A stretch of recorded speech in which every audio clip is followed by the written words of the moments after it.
welcome to Doors and Corners, a sci-fi and fantasy film commentary podcast. I'm Brian. And I'm Zach. And every Friday, we sit down and watch a science fiction or fantasy film and give our 2 cents on its quality, production, story, and trivia. We watch the film together, but without sounds or visuals provided to avoid copyright issues.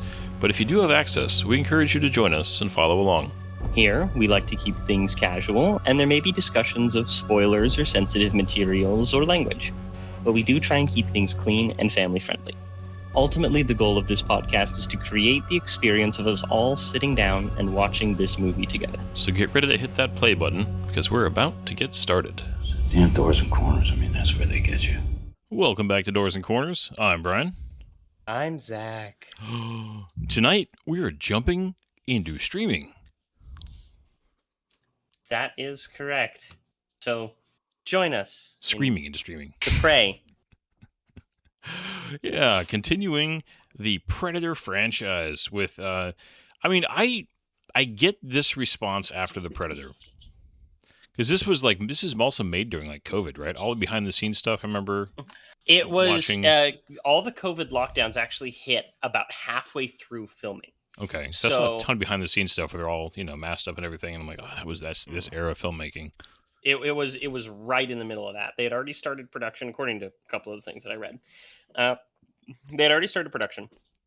They had a whole bunch of trouble with post-production, and they were doing costuming and stuff like that, and several of the major people's own family had to be roped into doing not quite motion capture, but or performance capture, and costume fittings and all this stuff. But they'd just be like, well, you're here, so we're going to test on you, photograph it, and send it into the group chat.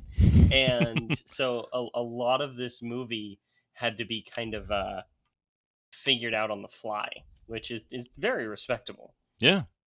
Well, this was, and I know a lot of people had a similar experience. If I heard anything about this movie before it came out, it was super minimal. I wasn't following that carefully, to be fair, but this was kind of a stealth release for me. I know that at least to a certain degree, that was the case for a lot of people.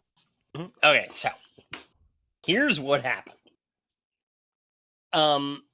After Predator went dark for 6 years, right? Leading up to the release of The Predator, which was just this huge turd. I was a big fan of the Predator franchise. I remember going through a big Predator resurgence, actually in what was it?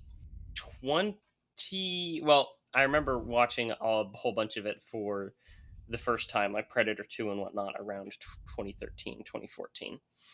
I was in college and just really enjoyed it. And then I was keeping track of the franchise. And so The Predator was going to come out. And I wanted to just watch through the franchise because I liked it. I loved it. And I had gone through a breakup in wait a minute. I'm getting my story mixed up here. Let me rewind. The Predator had come out and it was a huge disappointment. And they had just announced this new Predator movie that was coming out, which is Prey. And they did that because they kept it really secret. And they did that through a teaser trailer, which is excellent. And just really great little teaser trailer. And I got really excited about it. It was Year of Our Lord 2021. Okay, end of 2021. And I had gone through a breakup about 10 months before. And I remember I was sitting there, I was playing video games with my good friend Brian. Aww. And I'm sitting there, and I was telling you about how I was thinking about how it might be the time to get back into the dating scene. And you told me, no, it's too soon. I remember that. And I was like, yeah, I get that. And then a couple minutes later, I'm just like, yeah. And then I watched all the Predator movies yesterday. And it wasn't like, oh, over the weekend. No, I watched them all in one day, except for The Predator. I started in the morning Predator, Predator 2, Alien versus Predator, Alien versus Predators Requiem, and then Predators. I watched them all in one day. And then you were just like, you know what? I take it back. You need to start dating again. And I ended up meeting my wife less than 2 months later. Oh gosh. Yeah.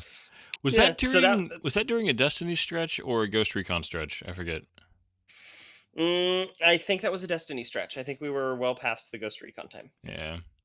Well, because I remember Yeah, the Predator. I don't think we've ever talked about this in the show.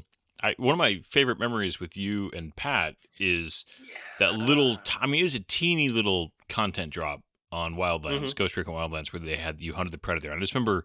I remember they got the music and the Predator, the clicking sound of just, and it was. I mean, it was you literally just you went and you found the Predator and you killed him. That was it. And it was a hard one. And it was a good time. For those of you who don't know, there's a video game called Tom Clancy's Ghost Recon Wildlands, where you are a special forces team that is dropped into South American jungles to take on a drug cartel. And Brian, myself, and our friend Patrick, who used to be a regular here on this podcast, we all played it together. It's where I really first started bonding with Patrick. And through C4. So we just, and we were absolute menaces to one another. The friendly fire and the chaos was all over the place. It was a great time. And they had a special event where they let your characters go experience getting hunted by the Predator. And you got to kill the Predator. And it was super cool. And that was around the time of The Predator.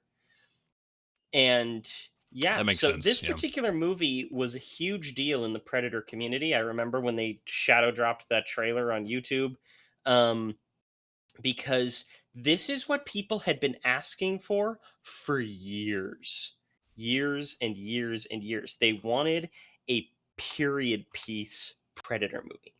There was a particularly famous comic that a lot of people regard as a really good one that's retconned by this movie, in which a predator ends up teaming up with a pirate to take on a mutinous crew of pirates. And that's where the flintlock pistol came from in Predator 2, which is then addressed in this movie with a different backstory. But people specifically wanted stuff like, let's see some Crusaders take on a predator. The biggest of them all, was they wanted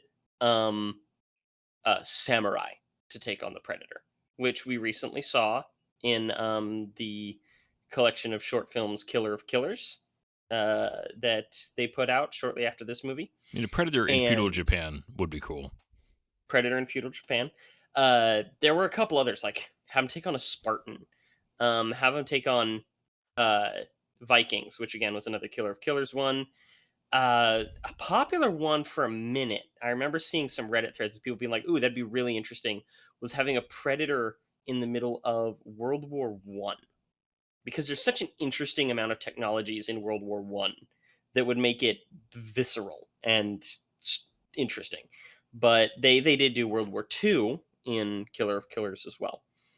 But to finally get this period piece, we're going back and have it be more on location, more visceral, was it less about the lore and big shiny sci-fi stuff as a back to basics hunt. Yeah. And that's what this movie, it scratched that itch. It's not a perfect movie. I have some issues with it, but dang, is this a good movie? Yeah.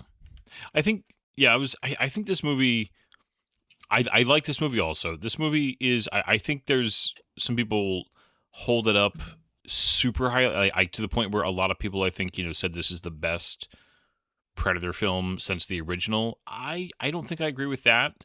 I mean, I'm not even going to question whether it's better than the Predator, obviously, or whether it's better than either of the Alien versus Predator movies. The more time that goes on, Predator 2 actually has grown, in my opinion. And as we discussed with Predators, I think that movie's pretty darn good.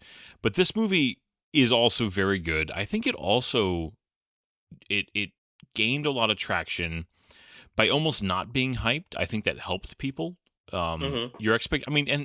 Expectations are a weird thing, but when you're hyped up like the Predator, you got Shane Black and we're doing, just this whole thing. When you really work hard to sell your movie from its conception, I think that if you nail it, great. But if you don't, Mhm. it makes it all worse. And in this movie, they didn't do that, and at the same time, it was such a breath of fresh air in the franchise after. I mean, at this point, you would have had Requiem and AVP. As much as you like it, most of the community still regards that movie fairly negatively. Oh, it's an awful movie. Yeah, and then I mean, Predators. As much as we liked it, it's a mixed bag. I mean, it's not a beloved film. It's just it's if you take the consensus, it's kind of a mid to high mid movie. People like it, but they don't talk about it a whole lot. And then obviously the Predator is just awful. So this movie came in and was able to surprise people. It didn't have weird expectations put on it. And this is also, sometimes this is fair. Sometimes I think this is not fair. Although more often than not, I there's a whole conversation we could have, not suggesting we have it now, about streaming films, even when they're big films with like big stars. We talked briefly like The Rock in that Christmas movie one time, I think, in one of our episodes. But Oh yeah, streaming yeah. movies are weird because streaming movies, generally speaking, are not as good. They're just, you can tell they're made with a slightly different, for the most part, with a slightly different philosophy behind them.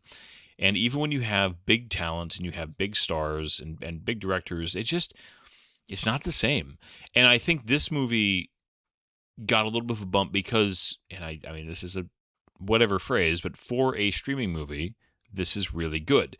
And so, I'm not trying to diss on the movie ahead of time. I'm just saying that there definitely are a few caveats I think you have to throw out there. We are going to do our best to just look at this, as a film. But I think when you look at it in the pantheon of the Predator films and just these types of movies in general, it is fair to a certain extent to kind of throw some of those caveats up there for the conversation. Would you agree? Yeah, I would say that. I think that this is a higher quality. Like this didn't feel any different to me from a movie that I might see in theaters. When I remember watching it at um my now wife's, at the time she was my girlfriend's, apartment, and because I'm just like, you want to watch a movie together? She's like, is there barfing? I'm like, probably not. Probably. And Might be so blood coming out of people's mouths, but this was before I had found the before I'd find the website Does the Dog Die, which for anybody who's ever worried about content that they might consider uncomfortable, like my wife doesn't like eye mutilation and barfing. It has that on there. That site goes into all the weirdest things that people have hangups over, and it makes me fear for the future of humanity. But it's a useful site if you're like my wife and might throw up if you see somebody else throwing up. So I didn't know about that site yet. So I just kind of guessed, and we ended up watching it together. And she's like, "That was fine," and I'm like, "That was great! Oh my goodness!" And I was so hyped about it, and it really propelled the career of the director Dan Trachtenberg, who had only directed a single movie before this. He had done short films and TV, but now he's done about 5 major movies and has a couple more in development. What are some of the movies he did after this? After this, it's all Predator. He did Killer of Killers. He did Badlands. He has the future Predator project, and he is also in pre-production for an animated film called Freddy the 13th, which is essentially the Santa Claus, except it's for the Boogeyman. Yeah, I remember you It talking follows about a that. man named Freddy who kills the Boogeyman during a family vacation, takes on his powers, and must go on a quest to break the curse, which is just, that sounds hilarious. But he directed TV shows. He directed an episode of The Boys, Black Mirror, the attempt at doing a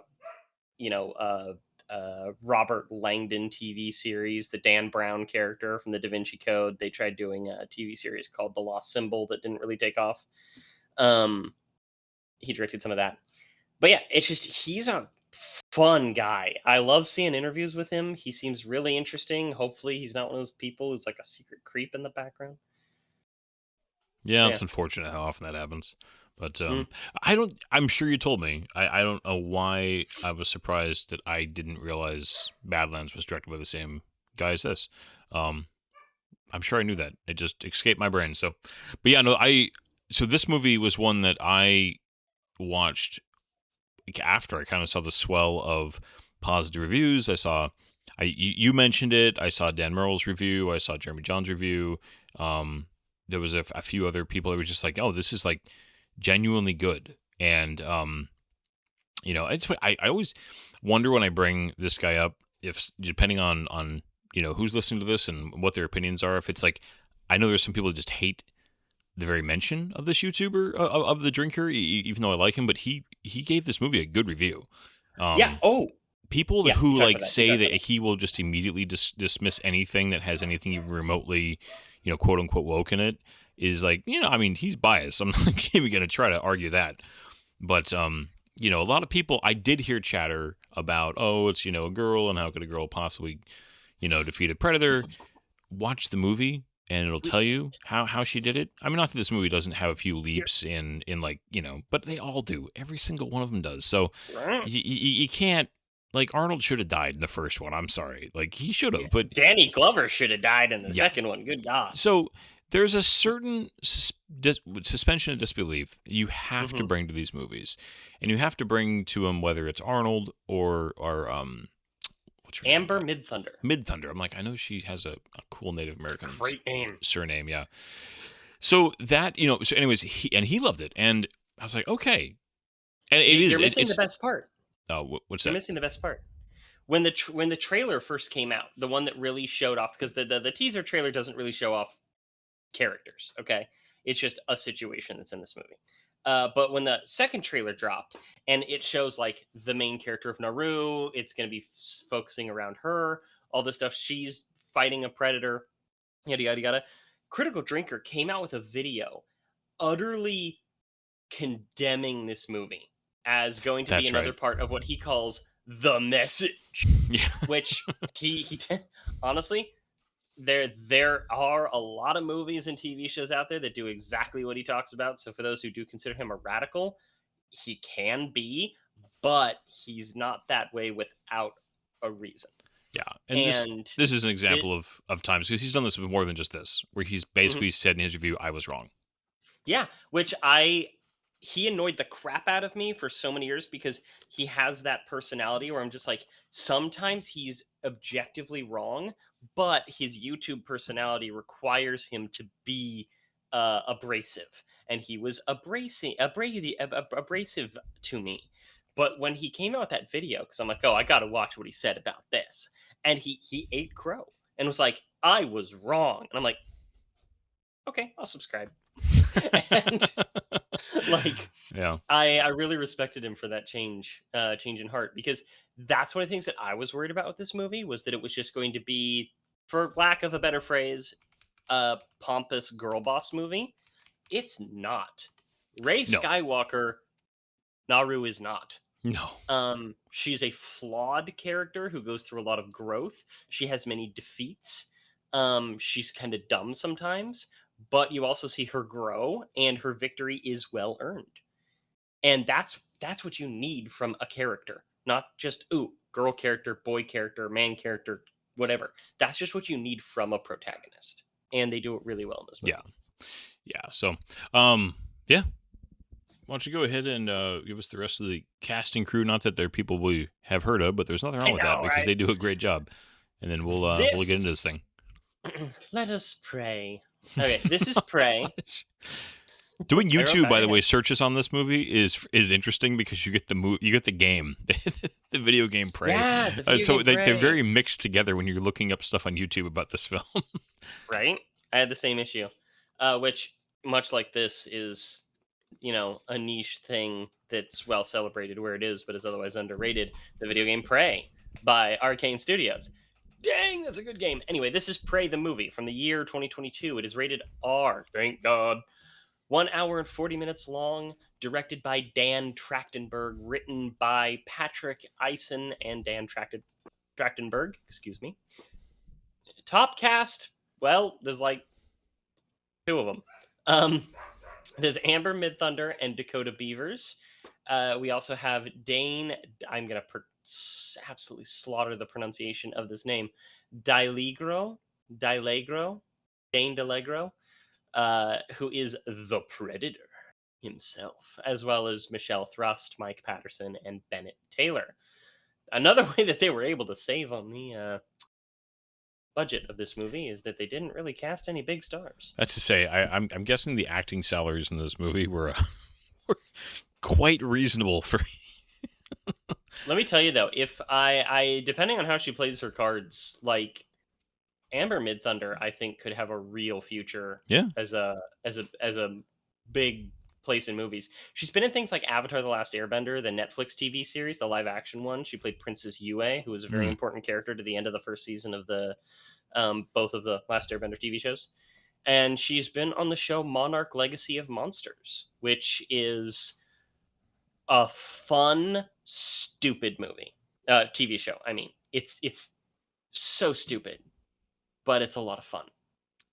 Yeah, I got a few episodes. I've got a few episodes into it, and we just kind of, it was one of those shows that didn't survive.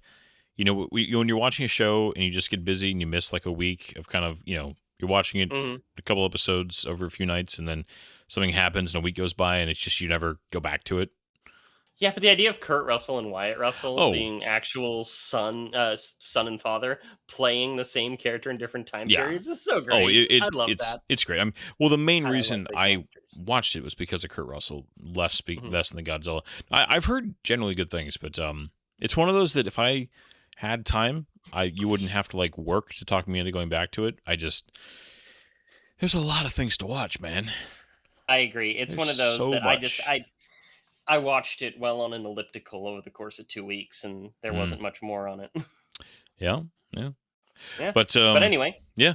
If you are enjoying the Predator films, listening to us jabber about them, if you like any other movies we've been watching, we would ask you to like, subscribe, comment, all that algorithm assistance that everybody says out loud, not to be obnoxious, but because it really does help.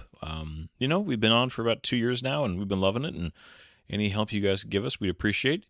But we're going to hit that play button. If you're watching this on Hulu, just if anybody wants to sync up, we're kind of starting it after the Hulu logo introductions, and we're starting it right at the 20th Century Fox logo. So, and if you guys happen to have an ad blocker on your browser, then it will jump straight to the 20th Century Fox. Yes. So, just if anybody's going like, I feel like I'm out of sync, but that's why, because this was a Hulu original. Hello, Hulu is also Fox, which is also Disney. So is she? Oh no, I was about to say she's a Disney princess, but there's nothing that suggests that she's of royal blood. So no, she's a Disney war leader. Disney war. Nice. All right, hit that play button in 3, 2, 1, go. I do like that Disney didn't get rid of the 20th Century Fox like well, they changed it to 20th Century Studios. Yeah, but the fanfare and the design. It's just one of those things that mostly because of Star Wars, right? Like I associate the Fox fanfare with my brain immediately fills in John Williams' Star Wars theme after the fanfare because I listened to the soundtrack as a kid for so many years, where it was the Fox fanfare immediately into opening crawl. But I'm just, I'm glad that Disney is not completely obliterated. One thing I'll say right off the bat, it helps that this movie was filmed on location. Because you were saying it doesn't feel like a streaming movie. There are some times where I feel like this movie does, in that it feels like a low budget. You can tell they didn't have the resources to work with or the time. But there are also other times, like some of these opening things, where it's gorgeous. The cinematographer, I have no idea who it was, but kudos to them. They did a great job. Well, they filmed this up in Canada, and the Cherokee lands were in like northern Texas and Oklahoma area. So it's supposed to be kind of a stand-in for that. So it wouldn't be quite a 1-to-1, but I think this is a much better. It's still very much North America, which is nice because Canada gets a lot of crap for being every alien planet and shows like Stargate, which is fair. But in something like this, as much as it's more northern than this tribe would have been, it still is very distinctly North American terrain. Yeah. The cinematographer is a gentleman by the name of Jeff Cutter. and he's been the director of photography on a lot of music videos, several horror movies. Moved into mainstream movies with he worked with the Dan Trachtenberg on 10 Cloverfield Lane. Uh, but yeah, he's just doing like little movies and things, and the Predator movies, and seems like a talented guy. He's going to be the lead cinematographer on Spaceballs, the new one. I really wish they had kept the quest for more money. I know, right? Although, did you see the little video where Mel Brooks basically said why they Mhm. changed it? Like, Yeah. well, we already got the money. Okay. Right off the bat, though, one of the things I actually just find a little absurd is, I mean, she doesn't have it here. She makes it later. But the whole Yeah. idea that you, like, throw an axe with, like, a rope attached to it and that you can somehow, like, pull it back out of the tree. Because, like, her axe throwing skills are great. But the whole, and like, axe throwing is a real thing, especially Oh, the tomahawks. That's something heck that yeah. they did. And you can get very good at it. Like, Mhm. no qualms with that. Okay, the sound editing in here is so good. Like the sound of the axe hitting the tree. I worked in a lot of summer camps way up in the high Sierras. I lived at one for 2 straight summers, and I had a tomahawk. I had other stuff. I would throw it at trees. It sounded just like that. Like the sound was viscerally there. I was just like, man, that's such good sound mixing. But yeah, the weapon that she forms is very obviously based on like the what's referred to as a meteor hammer. Or that's one of the words for it. There's other things for it where it's like a Japanese art weapon. If any of you have seen Shang-Chi and the Legend of the Ten Rings, his sister uses one of those, like a dart rope. And it's an incredibly inaccurate weapon. It's not a good weapon in general. It's more of just an art thing, but it looks really cool. So yeah, and the director also stated that he very specifically based her and her attachment to the axe on his favorite video game at the time, the 2018 God of War game and the Leviathan axe. Nice. And you'll also see the Predator has a shield that is very, very similar to Kratos' shield from the 2018 God of War game as well. Poor doggy. Mm. He's tail got in a cotton trap. I do, I don't think this breed of dog was like really a Native American breed of dog. I'm just saying. No, this dog was it's a Carolina dog known as like the American Dingo. Yeah. And it there were some wild dogs that were similar to it, as you know, dingoes are wild dogs. But it's not entirely correct, but it's hard to get really correct ones. Yeah. It's so funny. I heard somebody describe the beginning of this movie, like the first quarter of this movie, as just Chekhov's quarter. Because they set up everything in the movie in the first quarter of the movie. They set up, okay, here's the bear trap, so that gets the dog, so that you know that there's trappers out there, the French are out there. There's that thing in the sky where you know, oh, there's going to be an alien that's coming. They have her. She just kind of randomly swims through the weird little quicksand area with all the mud, and just constant things that are going to be used later are just here for a reason, for no reason, but for the reason of foreshadowing. This is, by the way, when the brother does this is an insane shot. Like with just a standard bow like this. Not that you couldn't do it. I'm not trying to claim that it's impossible, but like the distance that they kind of like it's just like okay. Yeah. Okay. Oh. That's a hawk, not an eagle, I'm pretty sure. So Yeah. it was like Well, there's a lot of different eagles that look like that. Yeah, that's true. So, did you know about the Cherokee dub for this movie? I've heard about it, that you can watch this where literally just no subtitles. Mm-hmm. They hired entirely Native Americans to play Native Americans in here, and as much of them from the Cherokee tribe as they could. And they had them dub over in Cherokee. They were going to pull a Hunt for Red October, where they were going to have them speaking Cherokee, and then he has a moment where the lips kind of like sync up and they change to English, so you know that they're speaking Cherokee, Yeah. but they're speaking English. And they decided against doing that, which They I do it get. with the French. But they were going to do it for the Cherokee Yeah. as well.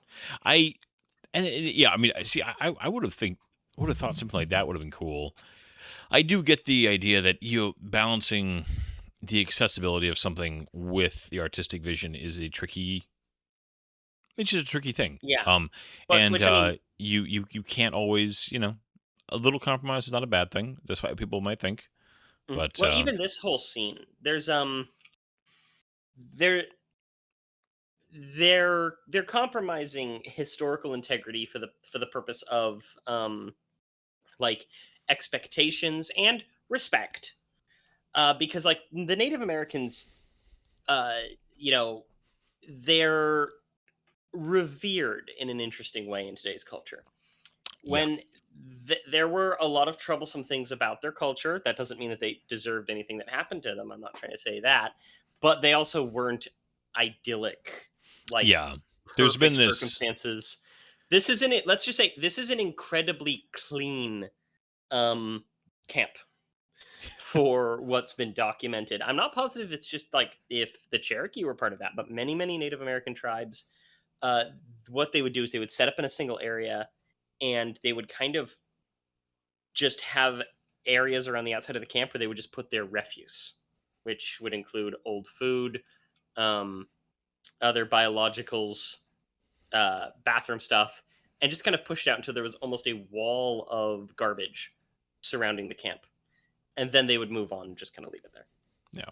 And a lot of people documented many Native American camps, even like before massive migrations and everything like that. It's just the way they lived as being very unsanitary places. Yeah, there's and it's true. Not to crap on the Native Americans, because God knows. No, like you said, I mean, I would just say this.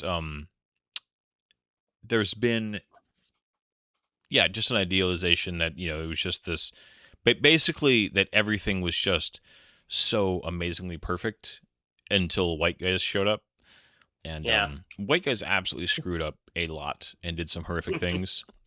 But I will firmly argue with anybody who ever wants to argue about this. Anywhere where there are human beings around, there is a mixture of things that are great and things that are awful, including where white people are. There are things amazing and things that are awful. So I will never get behind Native Americans calling themselves the first peoples, because they weren't. No. They're just the last ones. They were just the last ones there when recording started, because you have evidence of many different cultures that existed, wiped out by another culture and taken over, wiped out by another culture and taken over. I have a complicated relationship with the historical portrayal of Native Americans, because man, they went through such horrible things. Oh yeah, and they really did. It's just like, I don't ever want that kind of thing discounted, or to think that I hate these people, but I also don't like how idealized they've become in modern culture, because they had a bad lifestyle in some ways. Yeah, it's honestly as simple as anytime a group gets has some troublesome history as far as being the African American culture part of the South American culture, just anytime you have a people who get trodden on, it's natural to kind of want to become protective of them, and almost in a way where you idealize that you just, and it's never that simple. History is never that simple. Yeah, humanity's just full of crap. It really is. But to get back to this, though, the one thing I did find it interesting that this movie, given everything you just said, that it basically was like, here's casting Native American actors, we're really going back, and this amazing race of people, and then it basically was like, and they were sexist. Which isn't inaccurate, by the way. Pretty much every human culture in history has been sexist. But it was interesting to take the path of, we're gonna have a woman be the main character. We're gonna have her not, I mean, this is as opposite from Arnold Schwarzenegger as you can get, right? Yeah. Which is an interesting. I mean, like that's a cool decision. It frames the combat with the Predator in a whole different sense. But then to go ahead and because I mean, like it or not, you can call white people idiots and nobody's going to blink an eye. If you call another group of people idiots, people tend to be like, And hey, so maybe that'll get us engagement. Maybe. Man, these Native Americans are idiots in this movie. But the thing is, they do like. I mean, there's the that fight later with your brother. That's like it's truly great. Although, okay, one of my problems with this movie is the Predator himself. Although this is really. This is a fake out right here. A weird fake out with the sound effect, but then it's her. It's like, wait a minute, you literally played the Predator like, sound or whatever. Yeah, a little tick tick tick. Like, what? No, so the Predator, it's I don't like the design of the face. It's just too, I don't know. So you're a Predator racist. I am totally a Predator racist. Well, because that was the ideal that they had behind it, is that he's supposed to be a Predator that probably came from a different hemisphere as the other Predators. He's a different race within the race of Predators. He's a black Predator. Oh, gosh. I mean, if that's true, I swear I did not know that. I just... No, that's actually what Dan Trachtenberg talked about, because they're asking about the changes to his look physically, and he's just like, yeah, I wanted to imagine what a different race of Predator would look like within the Predator races, And he does that again in the next movie, Predator Badlands. Okay. Well, this whole like circle of life thing, it's interesting too that they have like so CinemaSins pointed out, how much credit as the Predator do you get for killing a snake? Well, it would kind of depend, because one of the things that's common, at least in the Predator comics, okay, or at least in a couple that I read, and a couple of novels, because I got a couple of Predator audiobooks a while back. There's this idea that when they're visiting a new planet, they kind of observe the food chain. They observe the cycle of predator to prey and work their way up. So they'll kill everything just to sample it. Like they get appetizers, right? And I think that's kind of cool. That's another thing that Dan Trachtenberg definitely likes. You haven't seen it yet, but Predator Badlands, okay? Badlands, wow. Predator Badlands does a thing at the beginning of the movie. The first shot of the movie, it's a little thing runs along. It like eats a bug, and then that thing runs along. It gets eaten by an alien thing, and then that thing gets eaten by an alien thing, and then that thing gets eaten by an alien thing, and then that thing gets killed by the predator. And it's meant to show that cycle of predator to prey, predator to prey, predator to prey, leading up to the yautja. They build the stretcher really fast. Well, actually, not quite. If you notice, it does the get time darker. that goes by, once they actually get to it, it's dark. And there's one of my favorite things about this movie, okay? When it gets dark, it's actually dark. Like, it's not that blue tint that represents night. You go watch, what's that recent one that was produced? House of the Dragon. I love the test, the little foot test there of like, I just kind of push my foot on it lightly. That'll hold a man. The little pouch that she carries around her neck. That is the same pouch, or it's decorated, meant to be either the same or very similar to the pouch that the Native American character, I'm suddenly forgetting his name, from the first Predator movie, is constantly Billy. He has it around his neck and he's constantly rubbing it. Okay. It's supposed to be like the same one or around it. Yeah. But the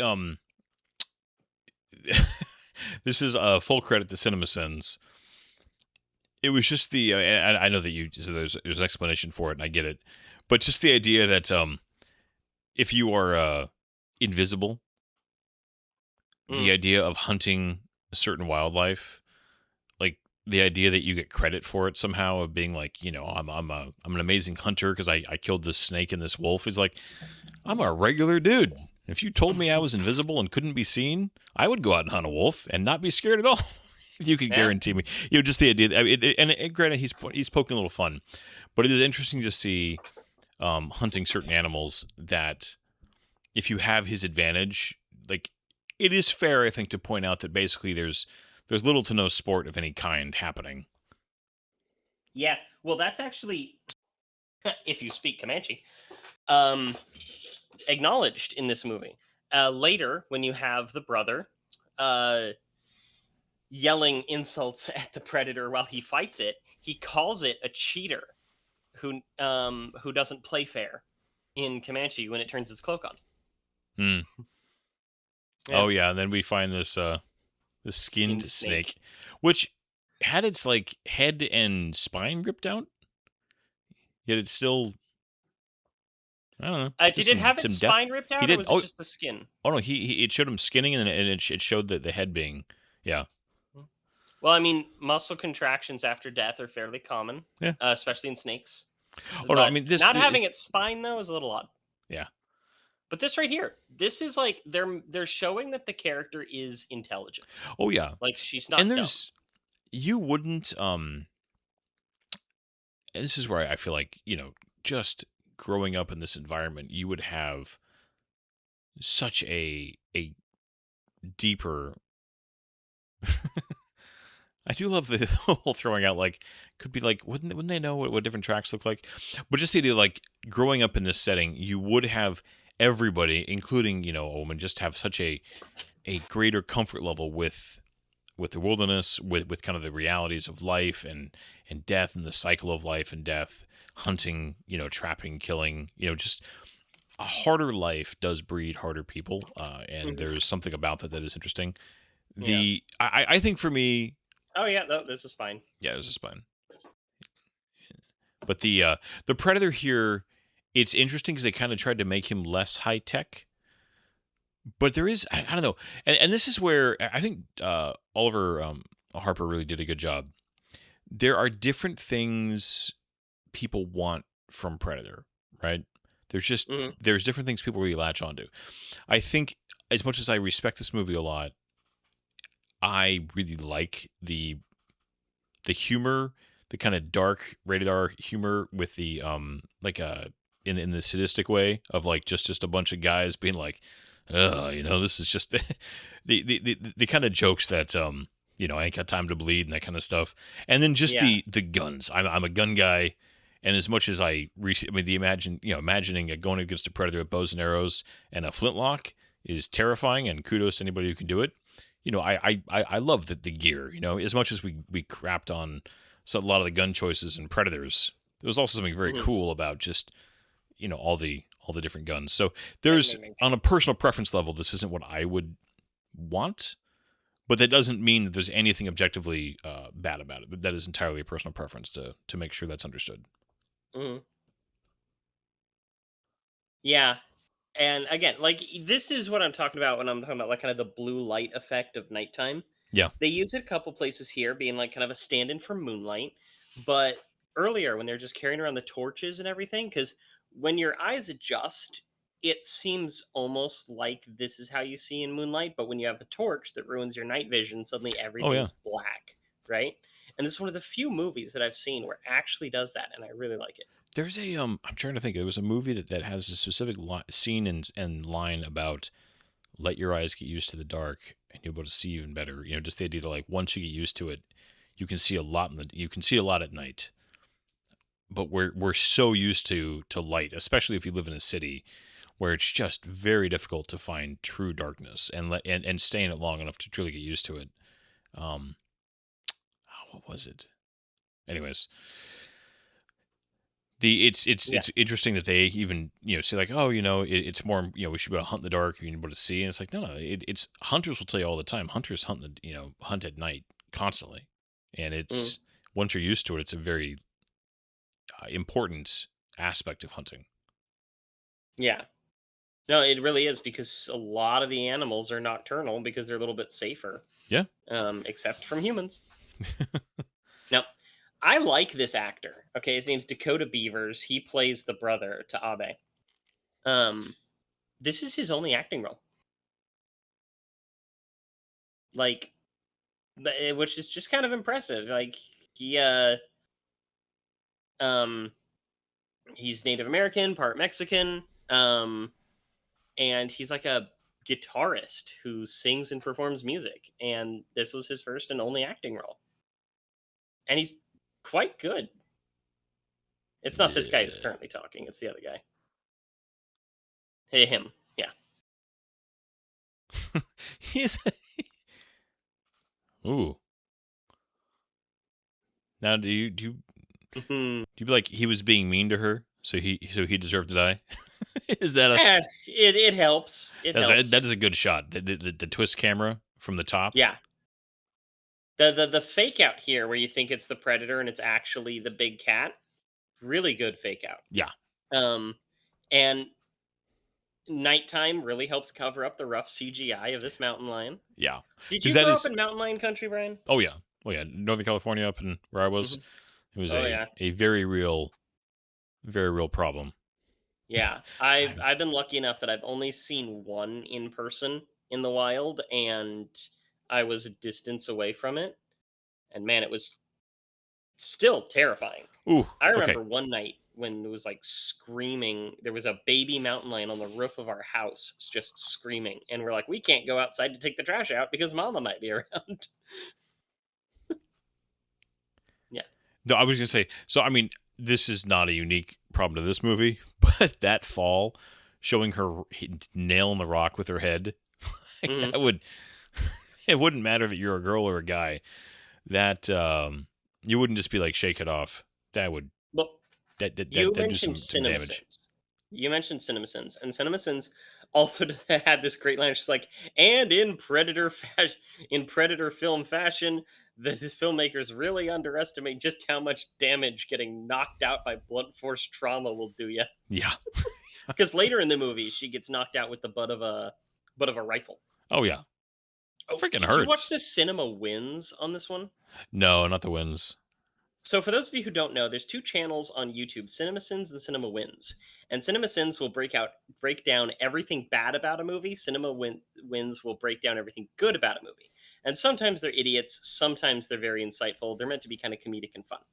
Cinema Wins glazed this movie. Just loved it and wouldn't stop talking about how great and perfect and amazing it is. And I'm like, bro, calm down. CinemaSins was actually pretty nice to this movie. I think it was like came in under 100, which is like anything under 100 for them is really good. Mm-hmm. But no, they did point that one out, and I was just like, somehow she survived this, and that's where I mean I won't fault this movie for it because every movie that in this franchise has somebody surviving something that would have killed them, and they kind of shrug it off. So, but yeah. Although this man, I do like the brother. I think he's played well. He's got like just the way that he moves, and you just believe he's dangerous. And he does talk down to her, but in a way that seems, I don't know how else to put this, less dickish than some other people. Yeah, like he has moments of being dickish, but in a very brotherly way. Yeah.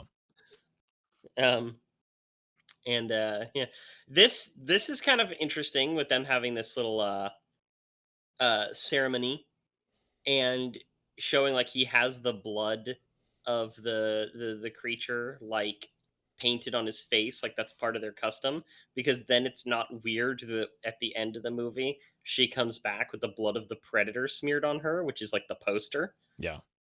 And it's just, yeah, again, they set up a logical chain of events through this movie in a really good way. Like we've already been introduced to all the stuff that's going to matter. Yeah. Like whether it be the traps and whether it be the weird fake herb that lowers your body temperature. Doesn't exist, by the way. Doesn't exist. It would sure be handy. Although they do use the mud in this movie too. So yes, they do. Need both. Because I was gonna say, Mhm. when you mentioned the lion at night, when we get to the bear later, that's definitely one area where it's like, oof, you didn't quite have the budget to pull that off. Oh, but it's such a good It scene. is a good scene. I know. It's not. It Yeah, doesn't look great, but it is a it very is a good good scene. scene. That is one of the scenes though where I felt genuinely bad for the bear. Is that weird? No, it's not. I love bears. I've And seen I'm like, multiple bears in person, it's like kind of like rooting in for the the bear, wild and in just the like, zoo. They're such cool yeah, creatures it'd and be like, dangerous as all hell. oh yeah. I would rather get chased by a mountain lion than a bear. I was so, I mean, I was glad that the bear got, some good hits in. I'll put it that way, right? I mean, and then it was just sad when it's like, although, okay, on a practical level, how strong is a predator to just, you know, bench lift a bear over its head? This is one of the larger predators that they've ever had on screen, not counting that abomination weird thing from The Predator. So think of it again.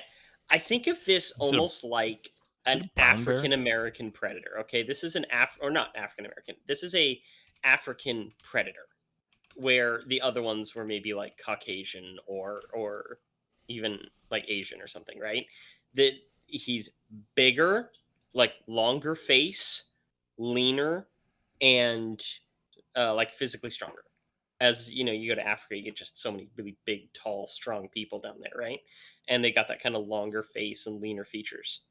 So I just kind of have that in my brain of like, this is a predator from a different continent who's Okay. built different.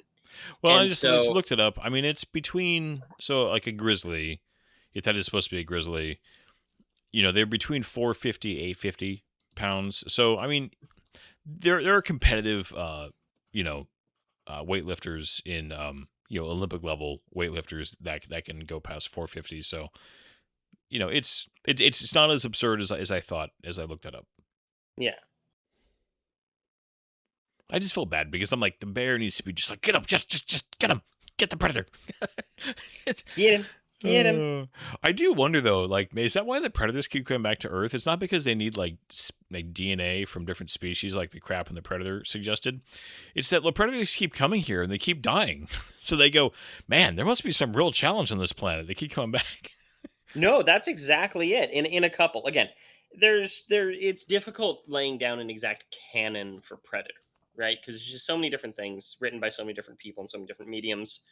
Not quite as large as something like Star Wars or Star Trek, but there's still quite a bit of information out there.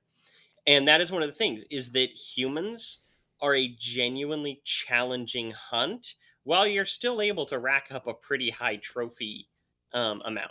So uh, this would be like Oh, it's a good shot. this would be like an 1899, 1900 aristocrat from England going to India to hunt a tiger. That's kind of the equivalent in my mind of the predators coming to Earth to hunt humans. Yeah. Like, Well, and that tiger can still F you up, but you have great superiority. Yeah. Well, I think that it plays well on the because human beings, there's two things that are pretty universally consistent about humanity. We are dangerous in groups, and we adapt and learn pretty fast. Mm-hmm. There is definitely some when you start kind of kicking us around, we're like, okay, we figure it out. There's actually one of my favorites parts in Deep Space Nine, in Star Trek Deep Space Nine, is basically I think it's Gul Dukat who is warning the Dominion, like, do not get cocky because you kicked, when they destroy the Odyssey, which is a Galaxy class starship, and they're like, oh, the Federation aren't a challenge. And he's like, I'm just be careful. They have an unfortunate habit of, figuring things out. So Yeah. and that is a real human trait. So, anyways, back to the wolf here. Oh, I did like in CinemaSins where after this wolf gets taken out, Mhm. and they show the rabbit like luckiest, or no, most grateful rabbit ever, or something like that. Right. This It poor, I reminds me mean, almost of like Doom Guy and his rabbit see, from as the much Doom as this is series. a wolf, this is rough for me because I love dogs. And again, like DD, like this is not a challenge for you, dude. Like, move on. Well, he doesn't know. This is his first time. He Yeah, sees angry animal with teeth, and you do see the blood on its teeth, so it yeah. drew blood. So he's It like, got a little, yeah. it got a little What do you hit think in. of this upgraded cloak? Oh, ooh, Aw, this is a brutal scene. Does the dog die? yes. Yes, the dog died. Um, The fact that it like yeah. shows all this too is like, this is actually where I think, yeah, for dog lovers, like that's a hard scene. Yeah, that shot right Mhm. there. Luckiest rabbit ever. It was a fat little bunny rabbit too. Um, Okay, how did it landed down there? That was a weird, like, I get upright trees, but like she threw it horizontally, mhm. but then it like stuck in a tree, laying on the ground. But the way that it stuck with its blade down. Which, I mean, if you perfectly got it, but it's just that is an odd place for Anyways, it was just a little odd. Mhm. So, all right, Yeah. she pulls it back to herself. Oh yeah, Right? This I is think like again, this is based on a real weapon, but the physics of this thing is all wrong in how she pulls it back to herself. well the There fact, should be more arc to it, but it zaps back to her hand like Thor, which yeah, again comes back to the Leviathan axe from God of War 2018 because it was literally based on Thor's hammer. Um, but it looks cool. So rule aw, of cool, rabbit and she killed all the rabbits. killed all the rabbits. Look at that. Dude, well, do you know about the rabbit purges? Well, Um, they there's they're known to be there's this. fruitful and multiply. Oh, dude. Okay. Have you ever heard of the YouTuber Fat Electrician? I know who you're talking about. It's funny. I've seen thumbnails of his. I haven't actually watched much of his stuff though. You'd love him. Go look him up. You would love his videos. He has such interesting things. He did this whole history on the problems that hares, which hares are not cute little bunny rabbits. They are destructive forces of mass multiplication. They're like a locust plague, and that Native American tribes and settlers and even so much as like people into the Great Depression and other places all the way up through like the 80s would have to have these almost like festivals where you had to get people together and kill a whole bunch of rabbits. A whole bunch of rabbits. There's a reason why rabbit fur was like one of the main furs, and rabbit meat was one of the main meats. Tribbles Like, had to have been based goodness. on bunnies, right? Oh, gotta be. Gotta be. There's no way they weren't based on bunnies. Mhm. Man, again, some of these shots are just so good. I love a good sweeping vista. Aw. Oh, also, I appreciate this scene as he's spraying the acid on the head of this dog. It dissolves away the flesh. He picks up the skull, and unlike a lesser film, the jaw doesn't come with it Yeah. because he just dissolved all the pieces. Yeah, I like the setup of this predator. I think it's cool. I know you're not a big fan of it. I No, love this it guy. just I think it's just a very long face.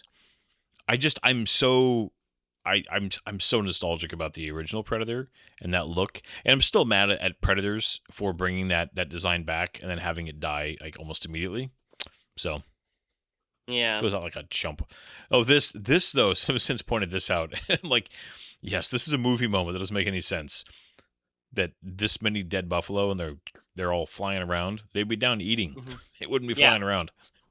Yeah. But Now, this is I one mean, of those things. you've got to have the moment though, right? You know, the Mhm. the vultures, the crows circling. What are you Yeah. gonna say? It's just that this is one of those moments that does represent a real Oh, yeah. travesty in like how the buffalo were treated. Oh, Because yeah. man, could you imagine if those idiots didn't kill all the buffalo? Because buffalo, like, they're bigger than cows. They stay in better herds. They really help to actually help like renew the land in the way that they migrate, but you could also get twice as much meat out of them as cows. You can Yeah. peel off significant amounts while allowing herds to still live. That they're one of the most like sustainable and renewable and important um animals that you could have, especially in the Great Plains areas back in the day. So it really is just like a horrible tragedy what Oh happened in yeah, and Buffalo. it is one of those, just one of the worst examples of white excessive culture in terms of just consumption without any care for the long term Hmm. consequences. Yeah, I mean, yeah, we can see that going on in so many places, like throughout history, throughout the world. That was a huge problem over in India for many Yeah, I generations. mean, That was a huge problem in China yeah, right now. yeah. It's a huge To be problem over fair, here in the United States. We're trying to correct for yeah, sure, to be fair, but it, it's not yeah, just a white problem, but that is one of those where we see American consumerism still, alive and oh yeah, well, and that. How what was it?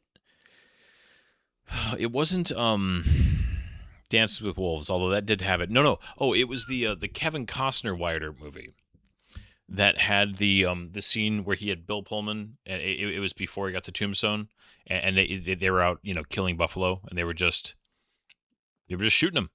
They were just I haven't seen it in so long. yeah, they were just gunning them down, and it was just this very, because Kevin Costner's talked about it, and he's he feels very strongly about that subject, and just showed it without any glamorization of any kind, and it was just like, oh, it's just it's hard to watch. It is. Okay, Um, so the predator is now officially hunting her at this point. I think I don't maybe think so. It's like he's just aware of her now. He can tell that there's been a human around, but I think that the like he picks up the cigar, yeah right? He's hunting. He sees that other people are hunting. have killed these other things. Okay, and he's like, okay, somebody's killing big things. I want to kill what killed the big thing. So he sees the cigar, which has got to be a reference to Dutch from Predator One. Um, but he's now hunting whoever was hunting the others, the buffalo, whether that's her or the French. We'll have to see later. Yeah. Ooh, this. I mean, I know this is like a real thing, but it's been a joke in a few different conversations and videos that I've seen. Hmm. That growing up, I thought that quicksand would be a much bigger problem than it was in my Right? adult life. Because it's Yeah. one of those tropes, especially back in the 80s and early 90s, that showed up a lot in films. Yeah. Oh, man. This, though, is genuinely shot, like, just from her perspective. And so, I mean, this is well shot. This is where, for like any little, you know, issues I have with this film, it is still a very well made movie. I would not Yes. try to pretend like it's not somehow. And Yeah. like this whole sequence of her getting out, like her acting, just the visceralness of this mud, the overhead shots, the close up shots, she getting down, just the look in her eyes, just this is one of the best scenes I think in the movie, at least for me, in terms of just Yeah. it looks good, it takes its time. That okay, that was what I was gonna say. This movie remembers that there can be a lot of tension, and a lot of the best tension in films is in the slower moments. Mhm. And yeah, you want your action scenes to be amazing. You want them to be well choreographed. And this movie definitely has some of those. But let a movie breathe a little bit. Let Yeah. it have some moments where you're just waiting. Yeah. And like as a longtime fan of the Predator, you see her getting stuck in this mud pit. You know that that's going to be important for later, as maybe she'll fall in, like again, and she'll have to hide. And they talk about the whole thing with getting the bowstring wet and how much of a problem that is. Yada yada yada. But they Oh, also just are able um to make the scene of that discovery actually feel tense and dangerous, even though you know she's going to be fine. it's well done, and I like Oh, the yeah. cinematography of it. The top down shot of her dragging herself out. This It's looks so good very again. pretty. Like it's Yeah. weird that this life or death situation for this chick is actually pretty. Oh, it is a. I mean, there's lots of examples of it being done well, but anytime you can make an audience genuinely like worry for a character that they know full well is going to survive because they're a main character, it's well done, because it's hard to do that, and quite often scenes are not tense because it's like, well, I mean, of course they're not going to die. The movie's named after them, right? But if you can make a scene have some tension with your main character, that is a sign of a better filmmaker. Ooh, girl. Yeah, I'm sorry. I like to just watch this scene. Yeah. I think it's a great scene. I know the CG on the bear is rough. I don't care. I like it. I mean, and this is where I throw, and maybe you like or don't like this caveat, but this is where I actually do put the caveat of, this looks fine for a streaming film. For a movie of this budget with this kind of time, I don't mind. It's just one of those where, I think, people say, "Oh, this movie, been it's so good." I'm like, no, it is a product of what, how it was made, but that's okay. They did a lot with the time and the budget they had. I mean, do you have any budget numbers for this movie? $65 million. Okay, so it's not a tiny budget by any means. No, in fact, it was like a lot of that was due to COVID redos and other things. The movie was originally greenlit. Get for moving, less girl. than that. And well, a lot of films became very expensive because of COVID. I know. Yeah. Okay. So in December 2019, the film was initially under wraps, going by the code name of Skulls. Blah blah blah blah blah blah blah blah blah blah blah blah blah blah blah blah. February 2020. Pre-production was shut down by COVID-19. They decided to carry on with it with a minor increase in budget, which took away from the advertising budget. Oh, yeah, the clicking. I do like that the bear is like, all right, there's something here, because sense of smell does work. Ooh, yeah. This is where the CG might not be perfect on the bear, but this is a good scene. The water specifically is pretty darn good. Yes, there was apparently going to be a larger sequence here between her and the bear, but they didn't have the budget for it. They needed to cut it. It was going to take place over a waterfall. The predator was first going to be seen like coming out of a waterfall or something like that, and the cloak was going to short out similar to the old the other predator. But then they were just like, beaver dam. I like the beaver dam though, because it's a semi-realistic. I mean, when she's out in the open like that, this is where it's like, aw. See this scene right here with the blood revealing the predator. The look of terror on her face is really believable. They do, however, this guy apparently has a better cloak than the other predators because the water doesn't short it out. Yeah. That's good. Somehow. Yeah, here we have the predator vision, which is less clean than it was in the other. I do like it being a little bit, and the predator. Yeah, I like it being a little bit just rougher, for lack of better terms. Mm-hmm. Yeah. Going down, I mean, not that this is like rapids, but like you have to be careful going down a mountain river without just going down like this. That's got to be so cold. Oh my god. Oh, up in Canada, yeah. Mm-hmm. I mean, warm rivers in Canada. It was like late October. Okay, I was out in like up above Colfax area, right? And I was up in the Bear River, and that was so stinking cold just then.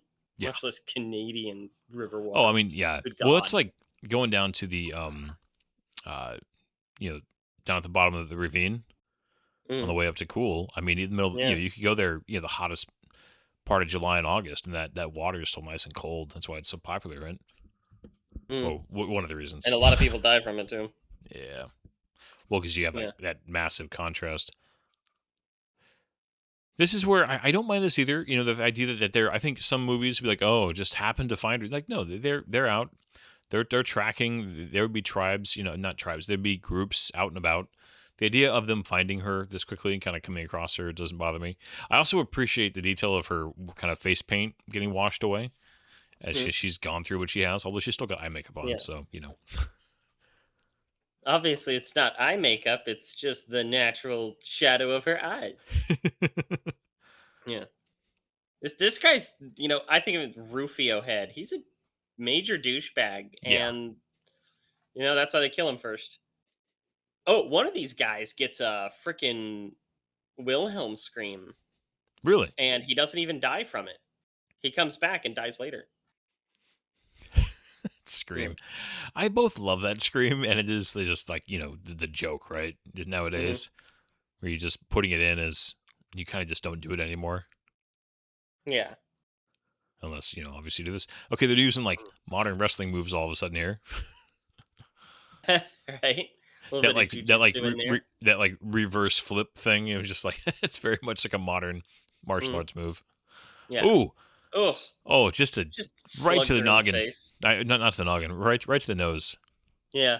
But this again sets up the predator's watching her get beaten up by these guys. So he's not going to take her seriously, but he sees these other armed combatants Yeah. just screwing with her. So he in predator fashion is established in 1 and 2. He's going to leave her alone and take on the warriors.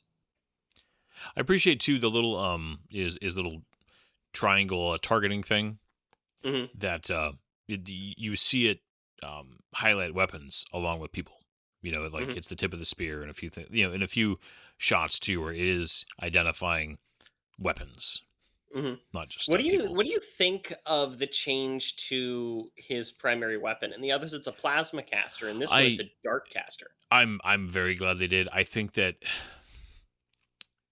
it's just as much as it's still very obviously he's got a cloaking device still, and Mhm. he's got you know targeting and he's got thermal vision and all that.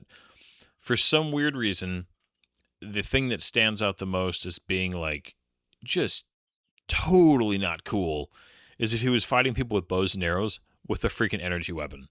It just Right? like it is almost entirely a just the way something feels. Yeah, that feels like fox hunting by Yeah. snooty British people that are just like on their horses with all of their dogs. Yeah.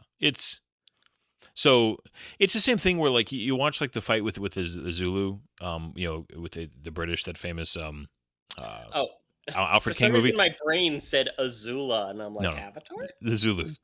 And the idea that okay, you know, bows and arrows against like muskets, you're like, all right, this is like doesn't. But if you like have like a modern like soldier with like Kevlar and you know M60s, you'd be like, okay, now this is just not.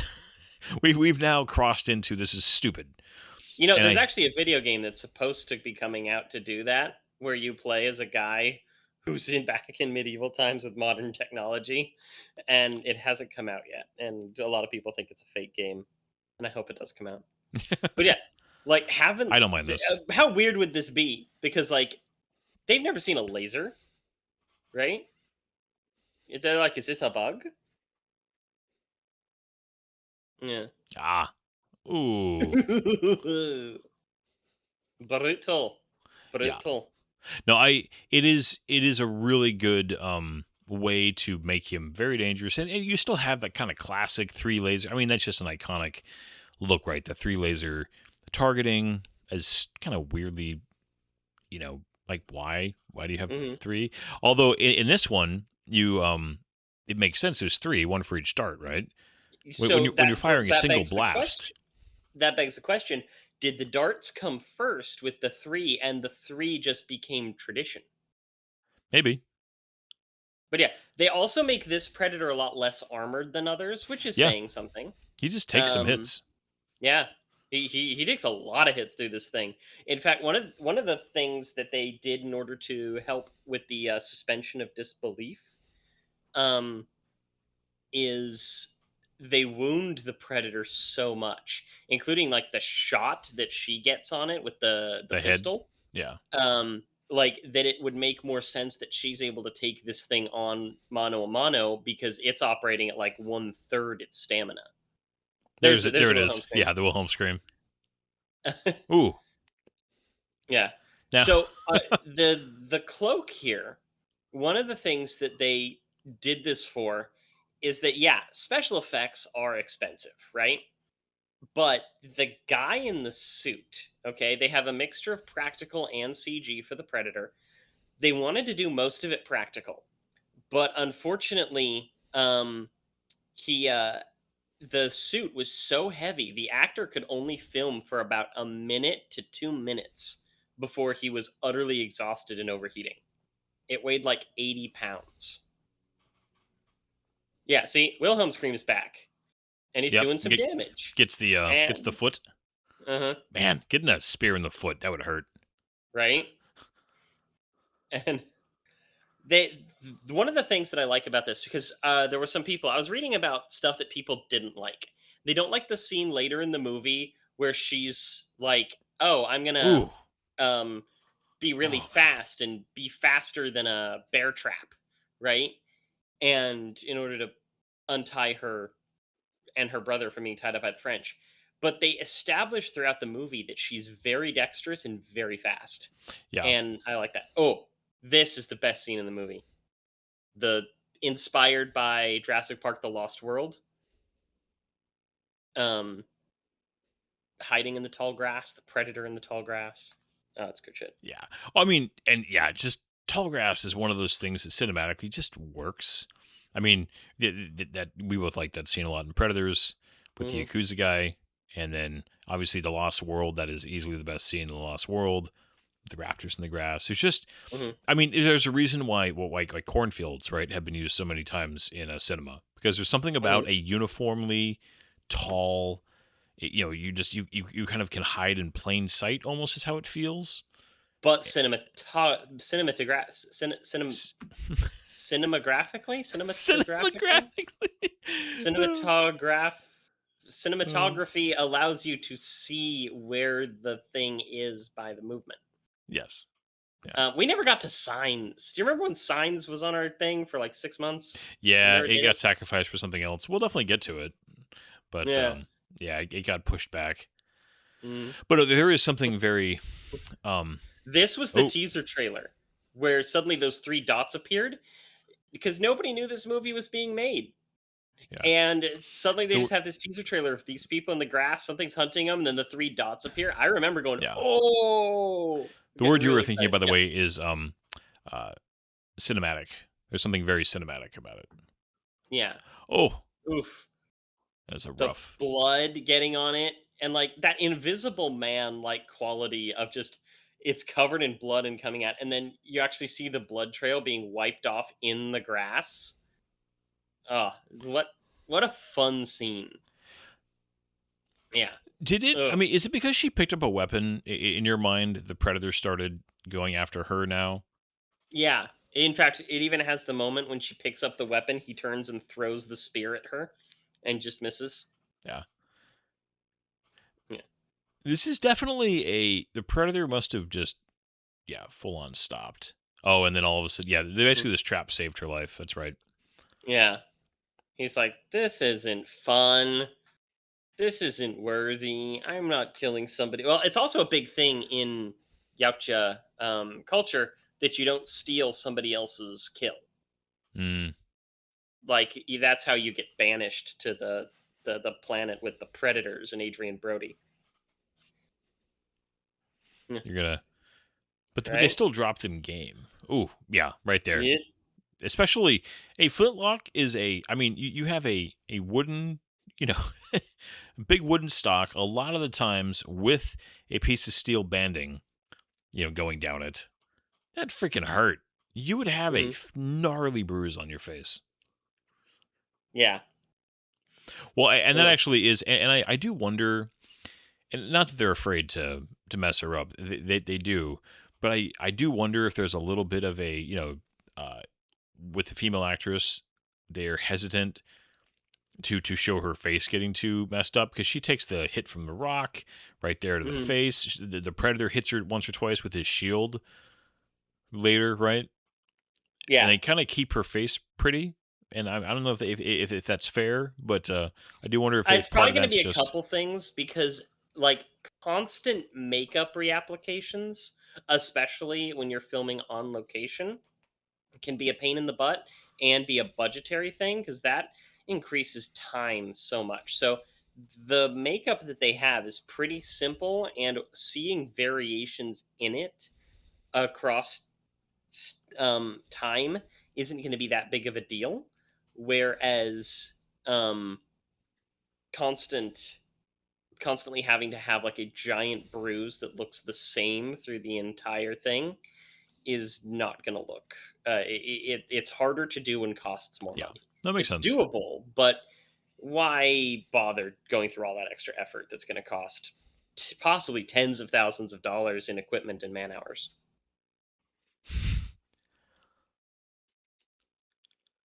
Do you think that it was they were just trying to be accurate, or why do you think they chose French trappers versus English? Because the French were really big in this area. Oh, Like they the were like historically accurately. I get it, but like for the audience's Mhm. sake, I find it interesting that they kind of pick on the I French think they would little bit appeal here. to Americans more, for sure. Also, there's the name written on the Oh, the gun pistol, yeah, in Predator 2, which belongs to this guy here. Was a French or Italian name. Um, so that makes sense as well. Also, the the French and the Spanish, like the British, were awful in all their own ways, as were a lot of the other people that came over and did various colonization. But the most brutal in the early days were the French and the Spanish. yeah. So, Oh yeah, no, I mean, the it's. I French and mean, Indian War. yeah. I'm not suggesting that by any means the French didn't do some crappy things, but it just is interesting because you know the French are romanticized in cinema quite a bit. They're usually not depicted as bad guys. I, weirdly enough, I I wouldn't say I find like it. some French history really interesting, and people who give them crap for their surrender during World War II, bull crap. Go Oh no, read about like no, their they didn't have a choice. yeah, they didn't have a choice. Especially like their defense of Dunkirk is a big one that I like to point to. The Napoleonic era is very interesting, but overall, like people would call Germans the troublemaker of Europe for the last 1,000 years. That's the French. It's the French. They're an annoying Yeah. people, and I have quite a bit of French in my bloodline, and I'm an annoying person. Yeah. This whole Here we have. this is like again such a good looking scene, and Mm, I mean the idea of using them as bait, well, this is very much a callback what a bunch of other Predator movies have done. Both the Predator, Predators, and all that. They have this scene of like scorched earth that's harkening back to the scorched earth scene at the end of the first Predator, and this is their own little blasted land scorched earth area. yeah. I would say that Mm. if you're going to try to ambush, you'd send your horses away, far away, so that you can keep it quiet. Yeah, maybe. I really like this scene right here. He's like looking through the glass, and the horse is spooked, and the guy just falls off the horse in the background in two pieces. It's like, oof. Because this is the type of trap that might work for luring out like a bear, but not a predator. Yeah. Oh, Like, yeah. It's a good way they're all to, dead. to start with the horses, and then get over to these guys. Oh, Yeah. although I not that a flintlock is useless, hmm but I feel like it almost might as well be against a predator. It just They do get they have a couple of scenes like that, and they do get some shots off later. yeah. Yeah. Oh goodness. This is just when the people who are I just using like, using wanna you watch as it. bait are running towards you in terror, that's never a good sign. No, it's really not. Ooh. And oh, that spear. That is a good spear.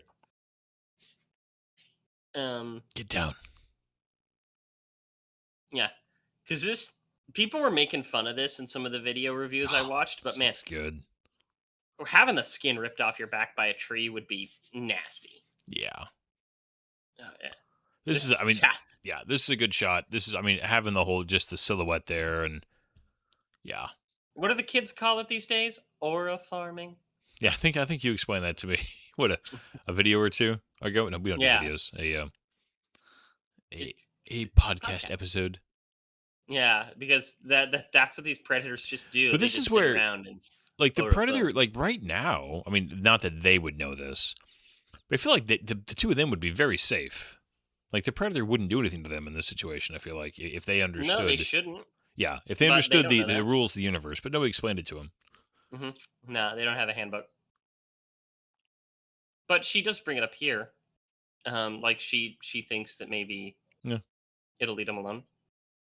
In the Comanche dub, it was pointed out that they're able to actually clarify a little bit of it.